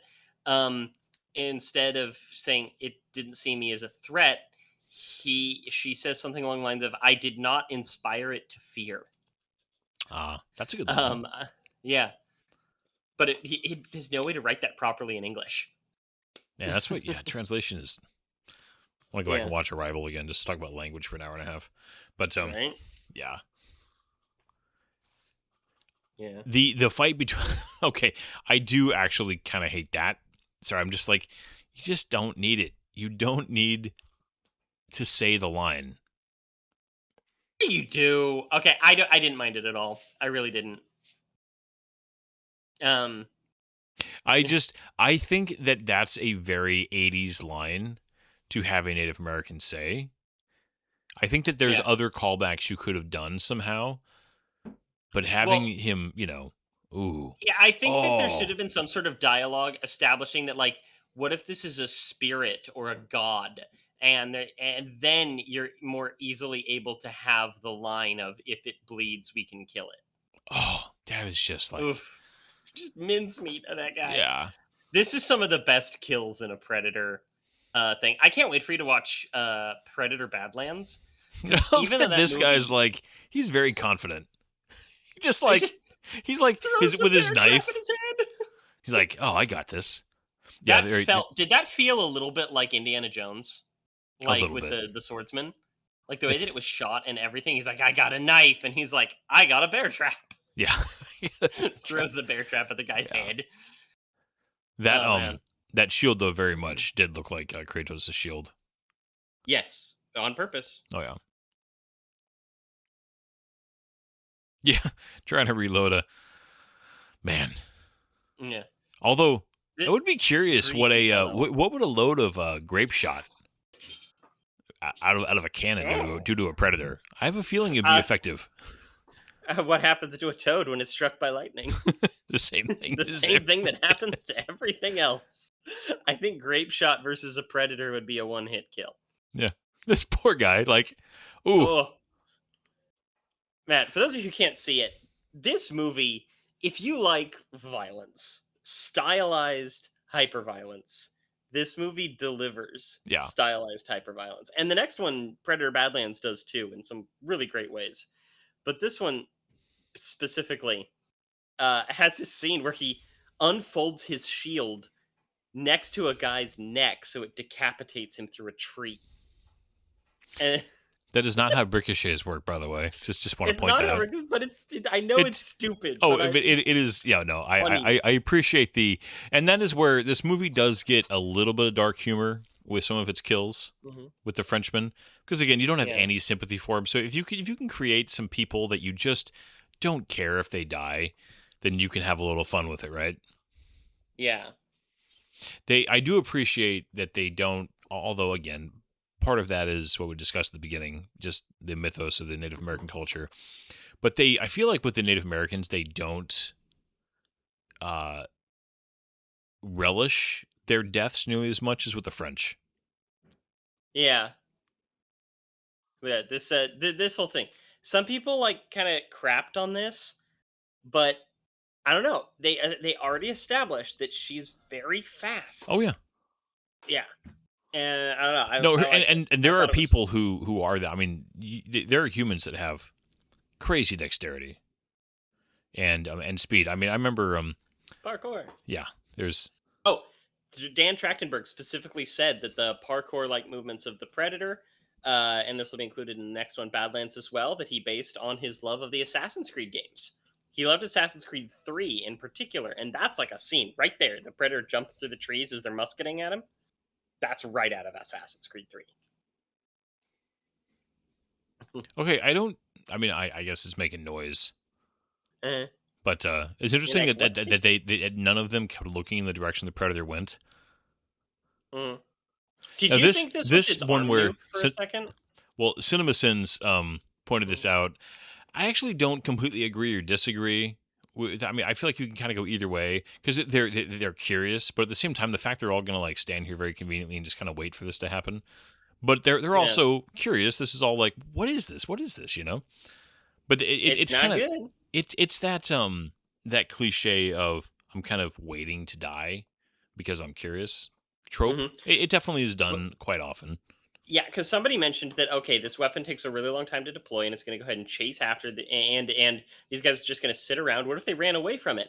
It Thing still is, would have gotten them. It seeks them out, so the long deploy time doesn't actually factor into it because it's Yeah. person seeking. Okay, this. What do you think of this scene where she goes all Assassin's Creed on these guys to get her dog back? I like it. Yeah. At this point, too, again, you know, they have. I mean, the way that she does it, it's yeah, she is fast. She's quiet. There's do not hurt that dog. Oh no, they're gonna stab the dog. They're gonna kill the dog, Brian. They're gonna kill the dog. You don't mess with dogs, man. And nope, she's there. Yep. Yeah, I mean, they do a good job, I think, here of having her be. I mean, this is a modern action scene, but they're not having her do like modern martial arts moves. You know, it's just a lot of it's scrappy, fast fighting, and so I don't mind. Yeah. It. It's good. And a lot of these, Comanche was a warrior culture Oh, yeah. in a lot of ways. They fought among their tribes a lot, and they taught everybody, including the women. Yeah. No, there Like was not to the extent of their warrior caste, but they weren't helpless. Ooh. And it just also gives her a bit more credence as like a badass, Yeah. which is necessary to make the end of the movie believable that she could face down a predator and live. Yeah. And like you said, we are talking about a predator that's already taken a bunch of hits. It's it dealt with its bear bites, its foot's been speared, it's taken a few arrows to the abdomen. You know, And a couple of lead balls. that's true. Yeah. The quiet moments.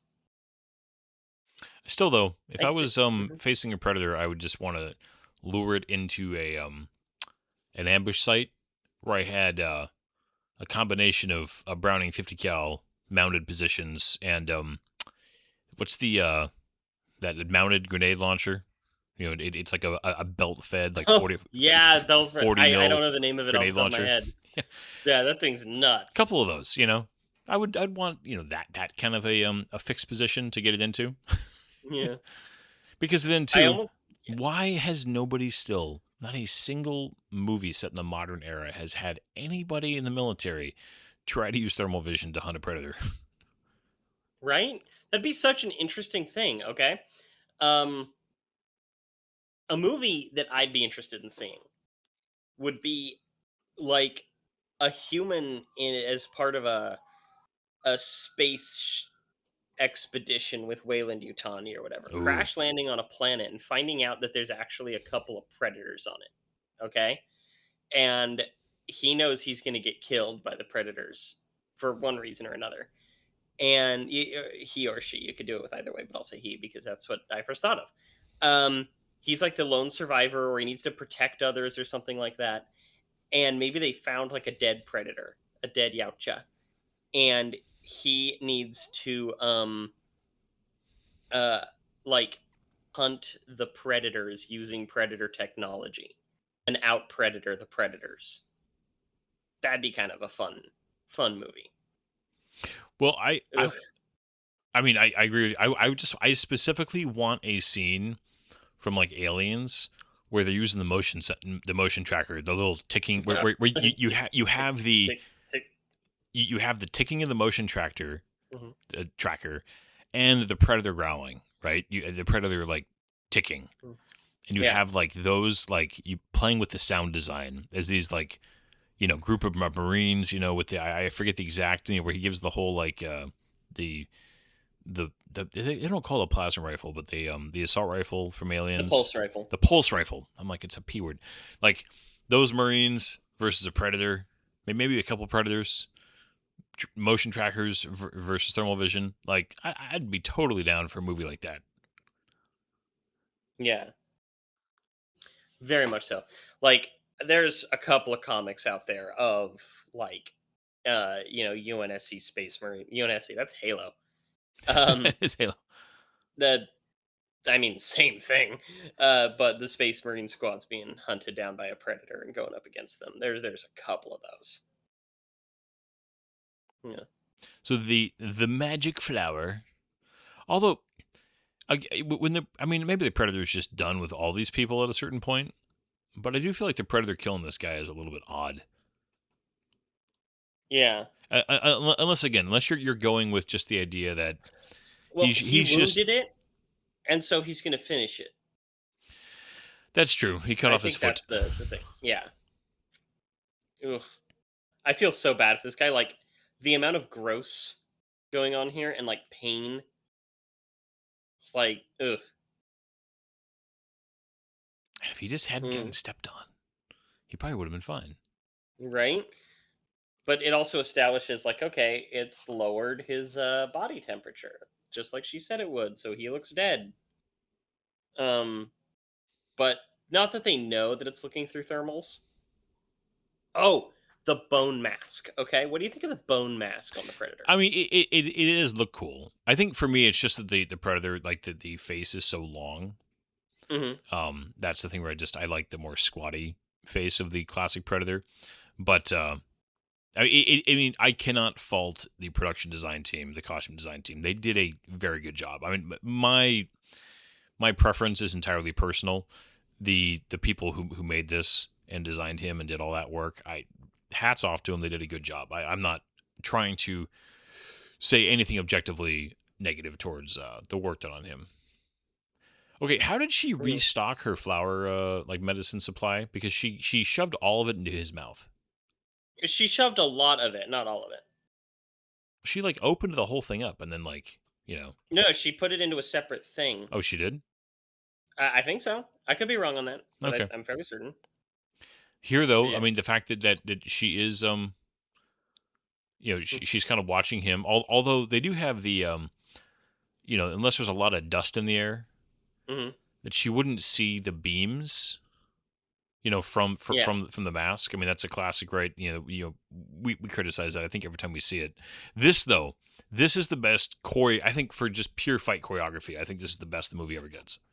Yeah, I would agree with that. This is I just think like that it is really good. I mean, the fight with her is good, but like this is just like it's fun and it's tense. and this does establish that his apparently his darts literally fly around like missiles in a modern thing, where they just like sit and like they turn into mini airplanes, right?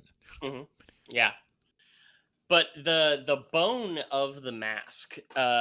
Some people think that it's of what they call like the river creatures, which is that weird thing that was seen in Predators. That like odd alien thing that almost kills Walton Goggins. Oh yeah. Yeah. This though, the whole like he gets that spear in, and then just as he's moving around here, and he like pulls an arrow out, shoots it back. I mean, he's just like, and again, I'm glad that even though he dies, he gets like a proper like this guy is not a pushover. This is a badass. Yeah. This is what the Predator is looking for. This is what the Predator wants. And like, and he's fast too. He uses right? the cloak, and he yells here in Comanche, calling him a coward. He is. I mean, sorry, like straight up right here, the Predator cloaking. He's I can't even say it. He's a bitch. He's a piece of anatomy. A little. Oh, Oh, it's just like, Just that moment of realization. yeah. Yeah. Oh, Because like this kid's good actor. yeah, he is. Does a very And good this job. is the only thing he's ever acted in. Like, man. Oh, Oh. and just here, I mean, yeah, the Predator's a little bitch here. Sorry, he really Mhm. is. Like, Yeah. again, I would immediately be like screaming, like, you think there's honor in that kill? You think that like you should get any kind of a credit for taking that guy out the way that you did it? Just come on. Just this guy. Mhm. Sorry. I'm like, No, I'm mad at the Predator. This Predator feels like the most despicable Predator. Um of all of them. Like the others have this kind of warped honor. This one feels like a child. Where Yeah. he's just It's like, got like a "Oh temper. man, I'm gonna kill things. I'm the best predator. I'm using my toys. Oh, this guy actually hurt me really bad. I don't want to die. I'm gonna go invisible and Yeah. run away." It feels like this is the guy. I'm going to use a Destiny. Anybody who doesn't know, it's a first person shooter. But using like a cheese spot in a raid where it's like, this is too hard. I'm going to go hide in the corner and like plink away. You know, I'm going to use the cheap maneuver to get to cheese to cheese this encounter because I can't hack it the way it's actually presented to me. It's just yeah. Yeah. Uh Hmm. I do I'm like And this though, I mean there's emotional weight here. It's her brother. It's mhm. the, Yeah. the movie gets like really somber here for a little bit. Again, she plays this well, I like the music. I mean, Mm. again, what getting the blood off your hands is a well used movie. Um, uh, I wouldn't call it a trope. I would just call it a t- a way to portray something silently, right? When somebody's trying to get blood off their hands, quite literally, and Hmm. it's good. This is really well done. Yeah, agreeing. Because Mm. just like, what do you even say during this type of thing? Because like that droning music, the music in this is quite good. Well, and this is Um, from a lady who did some video game stuff, right? yeah. In fact, that's how Dan Trachtenberg discovered her. Um, because she's just a video game nerd. Okay, her name is Sarah Schachner. Sha- Schachner? Schachner? Something along those lines. She's been part of the musical department for a lot of movies and things that you would recognize. Stuff like The Expendables, Call of Duty, Far Cry 3, Iron Man 3, all the Assassin's Creeds, okay? But as the actual like composer, she's done almost entirely video games. She's done some shorts, a couple of music videos, but like Assassin's Creed Unity, Call of Duty Infinite Warfare, Assassin's Creed Origins, um, Anthem, which, despite all of its problems, Anthem had a good, strong musical theme to it. The Modern Warfare remake, Assassin's Creed Valhalla, Modern Warfare 2, Predator, and then Prey and Predator Badlands and all this stuff. So she could be an up and comer here. Yeah. Oh, Yeah. I I'm a little curious how this guy got away. Ooh, Uh, doesn't it show him without legs there? I was did reading, it? so I can. Yeah. Because this But is the it main showed guy, him right? earlier that yeah, they call him just Big Beard in the credits. But they showed him specifically running away while the others were watching the little um show, you know. Uh but yeah, see? Oh, He ain't got no legs. oh man. Ugh. Shit. Leg stump being eaten by rats? No, thank you. Yeah. Oh no. Oh, Yeah. you didn't treat her very well. Just No. saying. Yeesh. Oh, of course, there is a little bit of that. She's sitting here posed. Like I was waiting for you to wake up so I could talk Yeah. slow and silent, and slow and quiet and menacingly. Just it's it's okay. I mean, again, I'm laughing because this is a very like kind of cliche scene in some ways, but it's also really well done, so it's okay. I mean, Yeah. the fact that she's using him as bait when he did the same thing with her is like, it's like poetry. It rhymes, to quote. It's like a tone poem.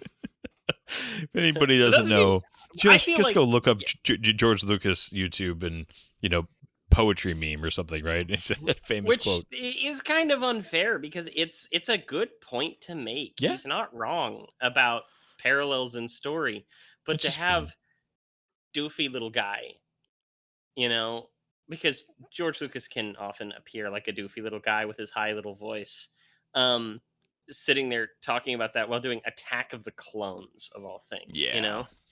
It's just kind of a You're better off doing that interview during The Empire Strikes Back than Attack of the Clones. Just put it that way. yeah. Okay, man, this drug is really effective. And fast. Oh yeah, Unless she was just like eating it over time. Also, too- That's one of the things somebody said. yeah. It's also interesting that it's been shown the few times people have been given it, that it really they like kind of it affects them, and she kind of takes it and doesn't really show any, and maybe she's just used to it, or she's just really ready for it. But But yeah, this though, this right here, like this is the equalizer. She snuck up behind him and she puts a bullet in the back of his head. Like, I thought the movie was over for a second, and then okay. Did you think do you think she reacted very quickly to seeing the helmet come off, or do you think she was trying to knock it off because she got it really I fast? always took it as like they had focused on the fact that she had previously noted the efficacy and importance of his helmet. Yeah. Okay. So I think that she was trying to kill it, and when it just knocked the helmet off, I think that she went for the helmet and stole it. Do they show? I can't remember here. Do they show his vision without the helmet here, where it's like it's different? Because he's tracking the blood, So and there's the foot. Yeah. yeah. Because Oh, so she cut his foot off. yeah, she cut his foot off. Because she had the same thing that she pulled out of the amputated leg of the guy that gave her the pistol. Gotcha. And she's using the same tactic as the lion, right? Yeah. Oh, good little scene right there. Good scene. Like, she jumps on his back. She's just hacking at him. She got in like 5 good strikes with the tomahawk there. So that Yeah. once again makes it a little bit more sensible that she's evening the playing field, because she's like, this thing got skewered by her brother. He's been shot several times. She's hacked him up a little bit there. She shot him in the back of the head. The only reason she's alive even is because the dog helped her out. So, cheater, pumpkin eater. But again, it makes it a bit more believable.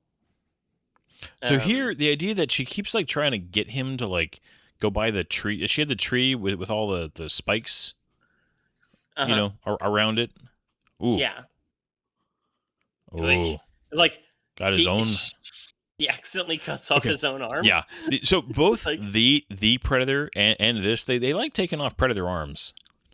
Well, cutting off arms is quite literally a tradition Oh, in okay. I don't get right there. I do think that was a genuine mistake. Having him nail her with the edge of the shield when it was shown, beheading guys earlier. Yeah. I wish they had just not used the shield there, because that's like the one, if I had to nitpick this fight. At least have it so that it looks like he whacks her across the face with the flat of it instead of the blade. Yeah, like does like a shield bash versus like a because right there he goes to use it again, right? Yeah. And like this is an overly contrived scene, but I like it. With the stone, yeah. As this is just the blade is approaching her neck and all that stuff, and she pulls off his mandible and stabs him with it. That felt like the Hulk 2008 when he pulls the bone out of the abomination and stabs him in the chest with it. Like, I don't know. But cutting off Predator arms or cutting off arms in Predator movies is a tradition. Every single movie has it. Dog's got the tomahawk. Yeah. This I didn't like. I didn't like the dog giving her the tomahawk. But I'm also not a dog person and find dogs overused They in movies annoying, like Crypto in the 2025 Superman. they can be Um, overused, but you also have to admit that dogs, when they are well trained, and mhm. like dogs are very capable of being tremendous assets in a combat situation, and that's been demonstrated in real life many times. Yeah, So yeah. I agree they get overused in film, but I do think that they're not used in a way that's not realistic at times. Oh, here you go. This is definitely a callback to Arnold, right?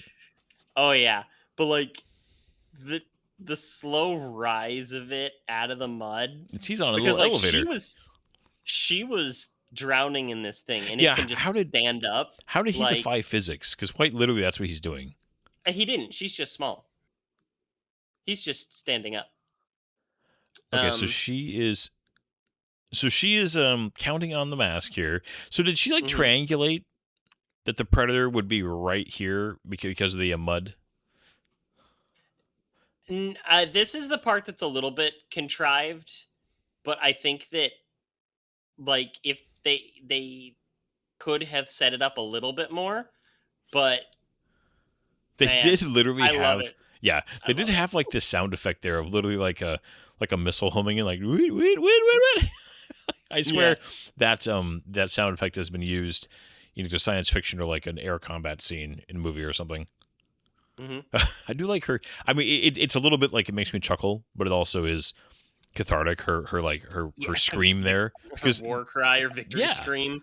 oh heck yeah! If you won that fight, the adrenaline surge you'd be getting right there. It's just like Right. I'm actually alive. This actually worked. Just Hmm. oh Could you imagine uh, a movie like a sequel to this where they find like the predator's body like hundreds of years later? yeah, I think it'd be kind of interesting. it would be But interesting. at the same time, so one of the things that they had to cut is they filmed a lot more scenes with this war chief that they have, who's the guy standing next to the mother, of him like berating her for trying to be a hunter, of him kind of being the face of sexistness, and the uh, his son was the guy who looked like Rufio, who died first. Okay. So this is supposed to be him like in mourning. Hmm. Who- Yeah. So there was more with him that they had to cut for budget and time. But yeah, I mean, the this just is the the splattered with the blood, yeah. man, is But to just a say, good look. this movie does manage to. I'm glad for not being a long film. This movie Mhm. manages to get enough of these moments where it never feels like it's just screaming through its story. Like it doesn't like there's certain movies that feel rushed. And this movie, even though it's very kind of moves along at a brisk pace, I feel like they do manage to very finely walk that line of it not feeling like it's just speed racing its story. Because even having this, I mean, this is they take a little time here. They have the moment where she gets to come. They're all kind of looking at her. The music's going. The dog's happy. Look at that. Yeah. No, well, the thing about this, and some people were complaining about this online, which was stupid, is that they said that it was too simple. And I'm like, what? The first movie So was pretty what? simple. Yeah, this is a simple movie. Now, But, well, and I maybe you disagree with this. I think the Predator is inherently a simple concept that gets yeah, worse when you try to overcomplicate it. exactly. I think it should be done simply. Yeah, Um, I don't have any problem with more complicated lore, but I mhm, actually think you need. This is a. I would rarely say this because usually I'm not a fan of important information not being in the movies. But I actually mhm. think with the Predator franchise, it's better to have the more kind of nerdy information in non-film sources. Maybe you won't like the next movie then. Um, we'll now, find out. yeah. The drawing of the Predator Do is you great, by the way. do you remember the end uh after credit scene for this movie? I know that I've seen it, and I honestly have forgotten. Okay. So yeah, right here they recap the entire movie in these kind of Native American style paintings, right? But it actually continues past the That's right. it continues past. So okay, we're coming up here on the end of the movie. She's just killed the predator again through the little paintings, and ooh, here they are celebrating her. And there's the predator's severed head. She turns, and it like gives the title card of Prey. The question is, how did the gun get back in the hands of the predators for them to give it to Danny Yeah. Glover at the end of two? It zooms out. There's this storm, and there's three predator ships because, assumedly, they would have been alerted that the feral predator here um, had died, and he hadn't destroyed his own ship. So there's predator technology left on this planet, Yeah, we come to which they retrieve need to it. clean up. And then in Predator Killer of Killers, they establish that the ones who are able to kill a predator, the predators will abduct and put into stasis for them to later be used as like sport or like entertainment and stuff like that, being pitted against one another, which is what Killer of Killers was about. And at the end of Killer of Killers, they have a pan through this ship showing other people in stasis, including Dutch from Predator 1, the detective whose name has left my head from Predator 2, and Naru. So all three of them in Predator lore, time of recording, are in stasis together on a Predator ship.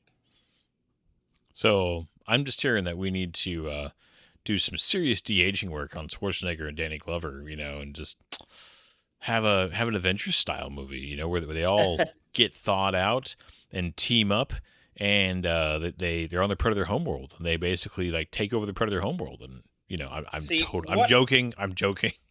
What I'm thinking is that they need to have maybe they're going to do an animated sequel to Killer of Killers where they'll have Schwarzenegger and what's his Danny face, Danny Glover, do their voices, hopefully, and have Naru back, and they do something with them that would probably end with the death of Dutch and Danny Glover's character from Predator 2. And then you would theoretically, depending on time of like what they decide to do with the characters from Badlands, maybe have a future movie. Harrigan, by the way. I'd look it up. Lieutenant Harrigan. What? Harrigan, thank you. Yeah. But yeah, depending on what they do with Deck and Thea in any type of Predator Badlands sequel. Sorry, I just saw the tagline for Predator 2 on the poster. He's in town with a few days to kill. Oh, that is a good one. Oh gosh. But yeah, Predator Badlands made about $200 million on a $100 million budget. So Yeah. hopefully they do. Yeah, it was that. I remember it. Because again, I weirdly like box office statistics. So like for years now, I've been watching Dan Merrill's weekly box office show, and he talks about that. And basically that movie fell perfectly into the not a hit, not a flop. Depending on what the studio wanted, you could push it either way. So, I mean, it's still too well known of a franchise, and it's IPs, even if they're not always reliable, are just too valuable for studios to truly just hang up. And the Predator is one of those that I have no doubt we're gonna. And I mean, worst case, even after the Predator, I mean, it was still just like, okay, it was never the idea that, oh, we're just going to stop. It was just, no, let's give it a few years. Let's just try something different. And they did this.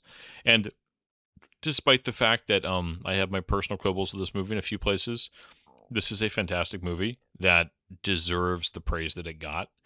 And, I know there's some things that I've kind of already prepared for with Badlands that I might have some issues with, but I'm still excited to see it. If it's the same director, and you mentioned this last week, I'm sure it is going to be a solid action movie. I'm wondering, once again, it's not going to be what I want from a Predator movie. No, even if that's it's a going to be the solid question movie. because that's me. Even right now, who has really enjoyed Predator Badlands, and I've watched it twice now. I think it's great. It's not perfect. There's again some things that annoy me in it. But can I sit here and call it a good Predator movie? And we'll talk about that next week because, as again, we'll talk about next week. It's more like a Klingon movie, or I you could redo that movie about an apprentice Sith Lord who's been cast off on a who's been replaced by a different apprentice and has to fight his way up, you know, to show that he's actually the true Dark Lord of the Sith type of thing. That's the sort of movie that Predator Badlands comes across as, which doesn't necessarily line up with a good Predator movie.